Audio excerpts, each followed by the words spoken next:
연용흠 두 번째 단편소설집인 콧불소 지나가다 이명봉 해설입니다. 출판사 북인. 상처 입은 존재의 꿈. 이명봉 문학평론가, 중앙대 교양학부대학 교수. 1. 질주하는 시대의 자화상. 연용흠의 두 번째 창작집 콧불소 지나가다에는 소재와 주제의 측면에서 각각 다른 성격을 보여주고 있는 다양한 작품들이 실려 있다. 이번 창작집이 펼쳐 보여주고 있는 이러한 의미의 다양성은 머리말에서 작가 스스로 밝히고 있는 바, 소설은 늘 새로운 형태를 찾아가야 하는 것이라는 믿음과 무관하지 않다. 연용흠의 콧불소 지나가다는 빠른 속도로 변화를 거듭해 나가고 있는 우리 시대의 삶을 소설이라는 그릇에 담기 위한 작가의 다각적인 노력을 보여주고 있다. 이와 함께 작가가 자신의 글쓰기를 두고 한없는 완보라고 거론하고 있는 구절 또한 기억해둘 필요가 있다.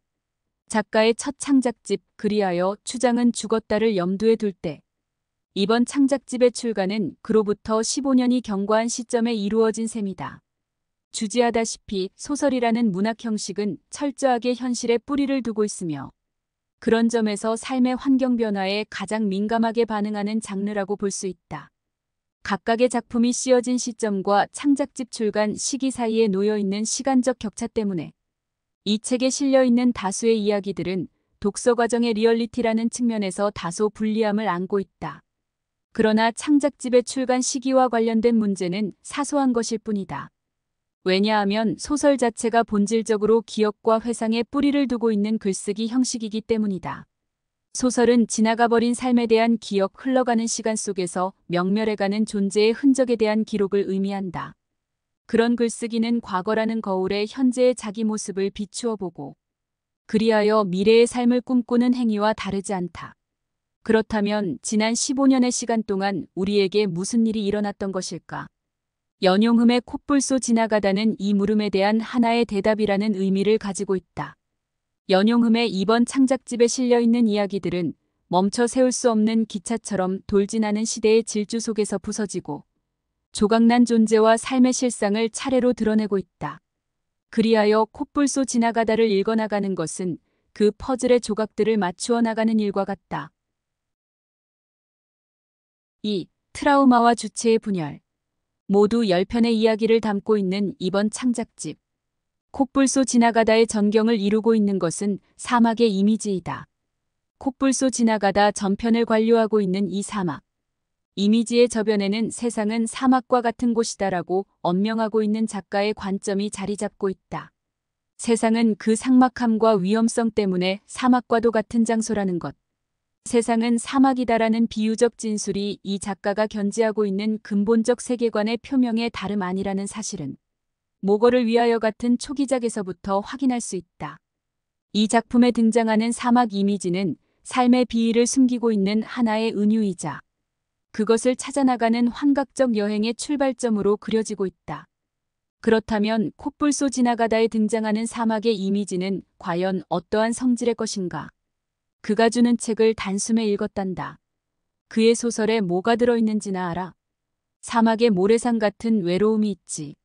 높고 깊은 외로움 속으로 걸어가다 보면 거대한 생명의 힘 같은 걸 만나. 그는 말했어. 외로움이 얼마나 필요한 것이며 그것이 영혼을 정화할 때 얼마나 불가사의한 힘을 발휘하는 것인지를. 그의 소설은 정말 쓸쓸해. 콧불소 지나가다. 두 사람의 생각이 사막을 떠도는군요. 사막이란 말을 들으면 생텍쥐베리가 어린 왕자를 불시착시킨 곳이 먼저 생각나요. 어딘가 우물이 숨어 있기 때문에 그것이 아름답다고 했던가요? 물의 결핍이 결국 물을 꿈꾸게 하는 원인을 제공해 주었지만요. 사막에서 잠을 자본 적이 있어요. 정적이 쫙 깔린 사막의 모래 언덕을 본 사람이 아니라면 그게 얼마나 관능적인 모습을 가진 것인지 이해나 하겠어요? 그래서 당신이 저와 비슷한 생각을 가졌다는 걸 단박에 알았죠, 뭐. 중략, 우리에겐 공통점이 있잖아요. 친구가 같고 사막을 보는 눈이 같은 거. 좋아요. 어찌됐건 그걸로 매듭을 풀어가 봐요. 계속 가만히 계신다면 제 이야기에 흥미를 느끼는 것으로 간주하겠어요. 말하는 새. 표제작 콧불소 지나가다와 말하는 새의 사막 이미지는 지독한 외로움의 감정과 관능적 아름다움이라는 의미에 각각 연결되어 있다.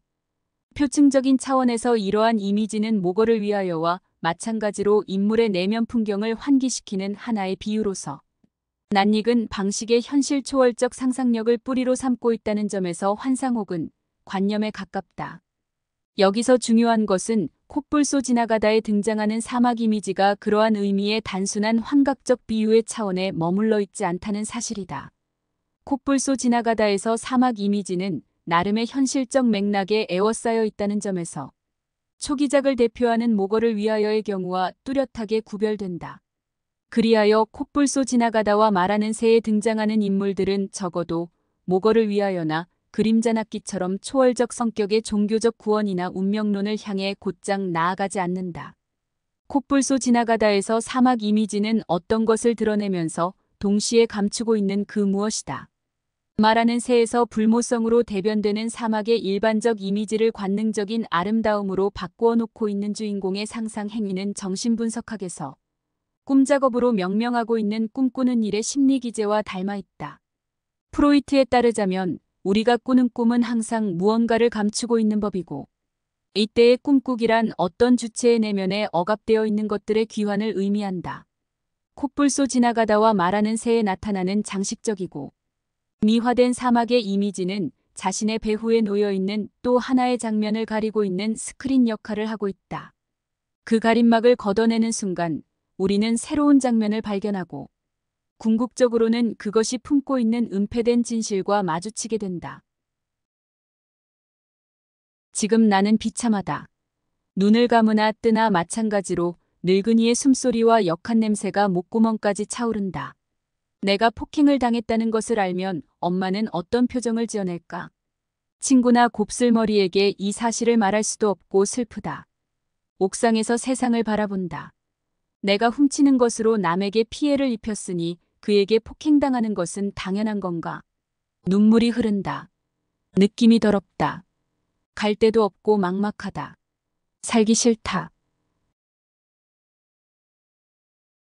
오늘의 메뉴. 오늘의 메뉴에 가출 여고생 주인공이 직면해 있는 현실은 더러운 느낌에 갈 데도 없고 막막하기만 한 극단적 의식의 세계이다. 이 장면에서 환상적인 사막 이미지는 가면을 벗고 자신의 맨 얼굴을 그대로 보여주고 있는데 여기서 주인공의 환상적 꿈꾸기는 오갈 데 없는 막막함으로 대변되는 가혹한 현실 세계에 대한 절망적 의식에 전도된 표현에 다름 아니라는 사실을 확인시켜주고 있다. 그리고 이때 사막 이미지는 작가의 언명에 대응하는 삭막함과 위험성으로 가득 찬 세상에 대한 비유라는 본래의 의미를 획득하게 된다. 콧불소 지나가다는 사막처럼 삭막하고 위험한 세상에 내던져져 있는 인물들에 대한 이야기이다. 그 이야기의 한복판에 서 있는 주인공들의 공통된 특징은 내면의 상처를 안고 있는 것으로 나타나고 있다. 그들은 개체의 생명 보존을 위협하는 사막과 같은 세상으로부터 치명적 내상을 입은 존재들이다. 문제적인 것은 그런 내면의 상처가 폭력 체험에서 비롯되고 있다는 점이다. 예컨대 오늘의 메뉴의 여주인공이 겪게 되는 강간이라는 형태의 폭력이 바로 그것이다. 콧불소 지나가다에 등장하는 34살의 여주인공 너 또한 19살 때 동일한 형태의 폭력을 당하고 그로부터 깊은 내상을 입은 바 있다. 오늘의 메뉴와 콧불소 지나가다에 나타나는 폭력 체험은 주인공을 절망감 속으로 내몰면서 외부 세계로부터 자기 자신을 스스로 고립시키는 비극적 삶을 초래하고 있다. 이 대목에서 주의를 요구하고 있는 것은 주인공의 폭력 체험이 세상에 대한 증오와 복수심을 키우면서 살이의 욕망으로 대두하고 있다는 점이다. 오늘의 메뉴의 주인공이 보여주고 있는 비둘기, 새끼나 고양이를 포획하여 잔인하게 죽이는 행위가 바로 그것이다. 더욱 문제적인 것은 이 이야기가 주인공의 자살을 암시하는 대목에서 끝나고 있다는 점이다. 오늘의 메뉴에서 외부 타자와 내부 자기 자신을 동시에 겨누고 있는 주인공의 섬뜩한 살인은 세계에 대한 전면적 부정, 곧 무화해의 강력한 욕망을 표현하고 있다. 이 주인공은 살이라는 방식의 세상에 대한 복수 행위를 통해 타락한 방법으로 타락한 세상에 대항하고자 하는 문제아로서의 성격을 드러내고 있다는 것. 오늘의 메뉴는 소설이란 타락한 사회에서 타락한 방법으로 진정한 가치 진실을 추구하는 문제적 개인의 이야기라는 현대소설의 본질에 대한 고전적 정의. 루시안 골드만 소설 사회학을 위하여를 다시 환기시켜주는 작품이다. 콧불 쏘 지나가다에서 현실이라는 삶의 현장은 사막이 가진 불모성의 이미지에 지배되고 있다. 그 이미지는 외부 세계와 단절되어 있는 고독한 개인의 내면화된 삶을 끊임없이 환기시킨다. 시공간적인 단절 의식에 둘러싸여 있는 그런 주인공들은 현실의 삶 가운데서 자기 존재를 증명해 보일 수 없는 위기 상황에 봉착해 있다. 그들은 대체로 과거와 현재, 그리고 미래로 이어지는 연속적 시간의 흐름에서 떨어져 나와 마치 파편이나 조각처럼 존재한다. 그런 주인공들의 의식 속에서 자기 존재의 기원을 밝혀줄 과거는 흐릿하고 미래 또한 불투명한 것으로 나타나고 있다. 인터넷상의 사이버 공간을 소재로 삼고 있는 이야기들은 지금 우리가 살아가고 있는 불연 속의 세계와 그것이 야기하는 의식의 분열상에 대한 보고서이다. 그는 게임 프로그램에 미친 사람이었다. 가상의 공간에 떠도는 온갖 게임의 천재인 그는 사람보다 디지털 신호로 반응하는 프로그램 상의 존재에 집착했다. 그러다가 정말 우연히 전화 요청을 받고 가까운 곳에 사는 한 여인의 집을 방문할 기회가 있었는데 그 방에 버려져 있던 고장난 컴퓨터가 기능을 되찾고 나서 그에게 어떤 변화가 찾아왔다. 그는 퇴근길에 종종 커피숍을 찾았다. 그리고 36이 되던 날 자기의 비밀 파일 안에 낯선 단어 하나를 추가하여 기록했다. 립스틱, 물론 처음엔 그뿐이었다. 붉은 립스틱. 붉은 립스틱의 남자 주인공 그는 현실과 비현실을 구분할 수 없는 사이버 공간의 판타지 속에서 살아가고 있는 인물이다. 현실은 온라인 게임과 다를 바가 없다고 생각하는 그에게 있어 사이버 공간 밖의 세계는 존재하지 않는다. 사이버 공간의 환각 속에서 살아가는 이 주인공의 삶은 병적인 성격을 띠고 있다. 말하는 새에서도 현실을 보증해 줄 수 있는 연속으로서의 시간에 대한 의식은 훼손된 것으로 나타난다. 이 이야기 속에서 주인공의 나이 9살 시점에 멈추어 버린 시간은 더 이상 흐르지 않는다. 그녀는 사이버 공간을 통해 겨우 현재와 접속하고 있을 뿐이다. 말하는 새는 불연 속성과 불확정성에 지배되는 오늘날의 삶과 세계가 과거와 미래를 통합할 수 있는 의식을 잃어버리고 현재의 시간에 압도되어가는 국면을 잘 보여주고 있는 경우이다. 이렇게 볼 때 붉은 립스틱과 말하는 새에 등장하는 사이버 공간이야말로 고립무원의 막막함을 환기시키는 사막의 이미지와 가장 잘 어울리고 있다. 붉은 립스틱의 주인공이 보여주고 있는 증오와 살해 또한 흥미로운 부분이다. 이야기의 끝에서 그의 모든 행위는 거짓으로 판명되고 있지만 중요한 것은 그 인물의 운명이 문명의 그늘을 드러내주고 있다는 점이다. 오늘날 우리가 누리고 있는 첨단의 문명적 이기들이 다른 한편으로 개인의 소외와 단절의식을 심화시키면서 병적인 차원의 자아 분열을 조장하는 경향을 부정할 수 없을 것이다. 붉은 립스틱은 사이버 공간이라는 환각적 삶을 통해 현실 부재로 요약되는 붕괴된 세계상과 더불어 그 잔해를 먹어치우면서 자라나는 사이코패스적인 기괴한 생명의 대두 국면을 우리 앞에 제시하고 있다. 3. 훼손된 부성과 상처의 치유. 연용음의 두 번째 창작집 콧불 쏘 지나가다에 실려있는 많은 이야기들에서 주인공 격의 위치에 놓여있는 인물은 여성으로 나타나고 있다. 이야기 속에서 그들은 대개 독신 여성 말하는 새의 그녀이거나 자매, 콧불 쏘 지나가다의 너와 언니 혹은 모녀, 오늘의 메뉴와 등꽃에 관한 보고서에 나와 엄마 관계로 맺어진 삶을 살아가고 있는 인물이다. 이와 같은 여성 등장인물 중심의 이야기들이 가진 공통된 특징은 아버지의 부재 국면으로 나타나고 있다. 콧불 쏘 지나가다에서 아버지의 부재는 다양한 양상으로 그려지고 있다. 오늘의 메뉴의 아버지는 오래전 엄마와 이혼한 뒤 집을 떠났고 콧불 쏘 지나가다의 아버지는 오빠 가족과 함께 외국으로 달아나 버렸다.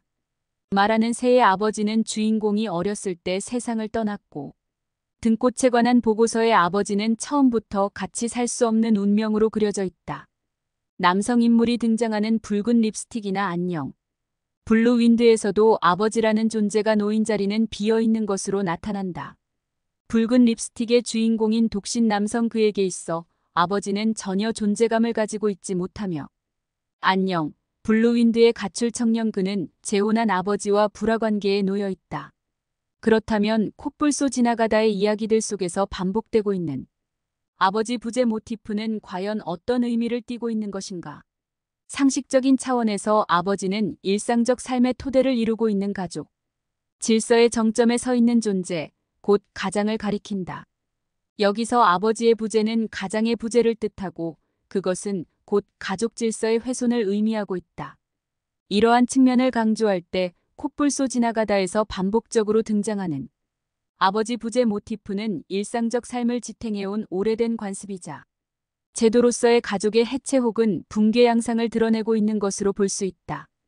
현재 우리 사회의 급격한 가족 해체 상황을 염두에 둘 때 이번 창작집 가운데서 유일하게 가장의 위치에 서 있는 남성 인물을 주인공으로 삼고 있는 센트럴파크엔 새가 없다의 울림은 인상적인 것이 아닐 수 없다. 전직 교사 출신의 늙어가는 가장인 당신은 쓸쓸함과 외로움의 한복판에서 자신의 존재와 삶을 집요하게 응시하고 있는 인물이다. 결국 자살이라는 형식의 비극적 선택에서 끝을 맺는 이 주인공의 삶과 존재의 의미에 대한 물음은 처절한 아름다움을 저절로 불러일으키고 있다. 문제적인 것은 콧불 쏘 지나가다에 등장하는 아버지의 존재가 그렇게 간단히 설명될 수 없는 복잡한 성격을 가지고 있다는 사실이다. 콧불 쏘 지나가다에서 아버지의 존재는 그를 둘러싼 가족 구성원들의 기억 속에 무능하거나 비정한 모습의 부정적 이미지로 자리 잡고 있으며 망각 혹은 거부와 부인의 대상으로 그려지고 있다. 이런 부정적 이미지의 아버지상은 정신분석학자 락항의 어법을 빌리자면 아버지라는 상징적 존재의 훼손이자 아버지라는 이름에 의해 지배되는 상징계의교란 혹은 붕괴를 의미한다. 콧불 쏘 지나가다에 등장하는 대부분의 주인공들은 상징계로의 진입에 실패한 인물들이다. 그 인물들은 주로 상상적인 동일시의 세계 상상계에 머물고 있으며 가끔씩은 병적인 환각이 지배하는 실제계를 향해 나아가기도 한다. 유년기의 기억에 고착되어 성숙을 거부하고 있는 말하는 새의 주인공. 그녀의 자폐적인 삶이 전자의 세계를 대변하고 있다면 붉은 립스틱은 후자의 세계를 드러내주고 있는 경우이다. 어릴 적 그는 누구에게 따뜻하게 안겨본 기억이 없었다. 늘 숨을 헐떡거리고 예후가 좋지 않아 정기적으로 병원을 다녀야 했던 어머니는 외출할 때마다 입술에 루즈를 발랐다. 입술의 창백함을 감추는데 꼭 필요한 물건이었다. 그것은 그의 나이 17일 때까지 어머니에게 드리는 생일 선물이었다가 굳이 살 필요가 없게 된 이후 불행한 사춘기를 상징하는 물건이 되어버렸다. 왠지는 몰라도 사내는 붉은빛 루즈를 바른 여자 앞에서 말을 더듬었다. 그의 더듬거리는 버릇은 그녀들을 진지하지 못하게 했고 어리숙한 장난으로 조롱하듯 대하게 하곤 했다. 그래서 그는 사랑을 믿지 못했다. 누군가가 다가오면 금방 달아날 것 같은 조바심이 그를 괴롭혔다. 붉은 립스틱. 위의 장면에서 존재감을 전혀 가지고 있지 못한 에스나마나 한 붉은 립스틱의 부재하는 아버지의 빈자리를 채우고 있는 것은 모성의 세계이다. 여기서 어머니에 대한 과거의 기억에 사로잡혀 있는 그라는 인물은 히치콕 감독의 영화 사이코에 등장하는 남자 주인공처럼 모성적 초자아를 내면화하고 있는 경우로 볼 수 있는데 분열된 의식의 주체인 그에게 있어 세계란 살인과 강간이라는 폭력적 환각 체험의 형식으로 존재할 뿐이다. 등꽃에 관한 보고서와 엉컹키 붉게 피고는 붉은 립스틱과 대척점을 이루고 있는 이야기들이다. 이 두 개의 이야기는 아버지의 훼손에 대응하는 또 다른 방법에 대한 모색이자 세계에 대한 작가의 전망을 담고 있다는 점에서 주목을 요구하고 있다. 등꽃에 관한 보고서는 부재하는 아버지에 대한 부인과 화해에 대한 이야기이다. 특이한 것은 이야기 속에 등장하는 아버지가 보통 사람이 아니라 속세를 버리고 떠난 스님이라는 점이다. 여기서 부재하는 아버지의 존재에 대한 소녀, 나의 물음은 삶의 본질에 대한 탐구와 다르지 않은데 세상 일은 아무도 모린데이라고 말하는 엄마의 입을 통해 삶의 비위는 하나의 운명을 의미하는 것으로 제시되고 있다. 등꽃에 관한 보고서가 현실 초월적인 운명론과 불교적 세계관에 기대고 있다면 엉컨키 붉게 피고는 보다 현실적이면서 미래에 대한 구체적 전망을 보여주고 있는 경우이다. 엉컨키 붉게 피고는 상처의 치유에 대한 이야기이다. 여기서 죽염을 구워내는 산방은 성소와도 의미를 가지고 있다. 저마다의 내상을 안고 산방에 찾아든 이야기 속의 인물들이 소금을 굽고 빻아서 죽염을 만드는 일은 그 상처를 다스리는 일과 다르지 않다. 이 이야기 속에는 강 목사와 너라는 인물이 등장한다. 시인이면서 출판사를 운영하고 있는 너의 삶은 뺑소니 교통사고로 딸을 잃고 난 뒤 파탄의 지경에 떨어진다. 중요한 것은 그런 너가 산방 생활을 통해 삶에 대한 의지와 희망을 서서히 되찾아 나간다는 데 있다. 이 과정에서 너를 생명과 살림의 세계로 인도해 나가는 강 목사라는 인물은 특별한 위치에 놓여 있다. 너는 강 목사의 속을 알고 있었다. 그는 물론 어부나 농사꾼으로 불려야 더 어울릴 사람이었다. 그러나 찬송가를 부르지 않는다고, 술을 마시지 않는다고 술을 마시고 시를 쓴다고 해도 그는 분명히 훌륭한 목사였다. 주님의 이름으로 남을 속이지 않고 이웃을 내 몸처럼 아끼고 섬기었으니 그의 삶이 어떤 목회자보다 더 예수를 닮은 것 아니던가. 엉컨키 붉게 피고 이야기 속에서 살아있는 예수의 형상으로 그려지고 있는 강 목사는 사건의 모든 국면에 연루되어 문제를 풀어나가는 매개적 인물의 역할을 하는 자이다. 그는 산속에서 우연히 마주치게 된 병든 산방 주인을 정성을 다해 돌보고 그 생명을 다시 살려낸 인물이다. 상처를 입고 산방을 찾아든 사람들을 향해 그는 내가 왜 이 땅에 왔는가를 생각하면 함부로 못 살지. 오늘이 마지막 날인 줄 알면 누가 함부로 살 수 있겠어? 라는 물음을 던지고 있다. 그는 사람들에게 성경에 등장하는 소금 기둥이 되어버린 롯의 아내에 대한 이야기를 들려주면서 뒤돌아보지 말라는 당부를 하기도 한다. 엉컨키 붉게 피고에서 상처의 치유와 생명의 회복이라는 드라마는 너의 떠남과 돌아옴이라는 여정을 따라 전개되는데 이야기의 끝에 이르러 너는 그래 살아야지. 우린 죽는다고 죽어지는 게 아니야 라는 회심의 순간에 마침내 도달하고 있다. 찢어진 창틈 사이로 공중 커버린 엉겅퀴가 보인다. 가시 달린 이파리엔 흰 솜털이 보송보송하고 꽃을 단 대궁이가 바람에 달강달강 흔들리고 있다. 역광이 부딪혀 눈부신 그곳에 또다시 온갖 작은 생명들이 날아와 웅웅거린다. 아, 저 붉은 꽃. 너는 향기에 취해 머리를 박는 미물이 사랑스럽다. 안방에서 피리 소리가 들린다. 자줏빛이 도는 죽염 한 봉지를 주고 간 산방 주인이 카세트 스위치 끄는 것을 잊은 모양이다. 벽에 걸린 티셔츠와 청바지를 접어 가방에 밀어넣다가 문득 노트가 손에 잡힌다. 흙냄새를 맡으며 너는 등을 구부리고 앉아 만년필로 뭔가를 쓰기 시작한다. 엉컨키 붉게 피고. 엉컨키 붉게 피고의 마지막 대목은 너가 온갖 생명들이 웅웅거리는 소리를 듣고 그 생명의 향기에 흠뻑 취하는 장면이다. 이 장면에서 너는 늙은 모친의 손에 이끌려 하산한 청년이 남기고 간 만년필로 시를 쓰기 시작한다. 여기서 너의 글쓰기는 시인으로서의 자기 존재와 삶에 대한 회복을 의미하고 있다. 콧불소 지나가다의 궁극적 화두가 사리와 죽임의 늪에 떨어져 있는 오늘의 우리 삶을 질곡의 상태로부터 구출하여 생명과 살림의 세계로 인도해 나가는 것이라면 엉컨키 붉게 피고는 그 희망의 빛을 가장 충만하게 담지하고 있는 경우이다. 기억해 둘 만한 것은 엉컨키 붉게 피고에서 그런 치유의 공간이 자연으로 제시되고 있다는 점이다. 콧불소 지나가다의 작가 앞에서 자연의 세계는 우리가 회귀해야 할 비밀스런 생명의 성소라는 의미를 띠고 있다. 끝까지 들어주시어 감사합니다. 이 낭독과 해설이 마음에 들었다면 구독과 좋아요 부탁드립니다.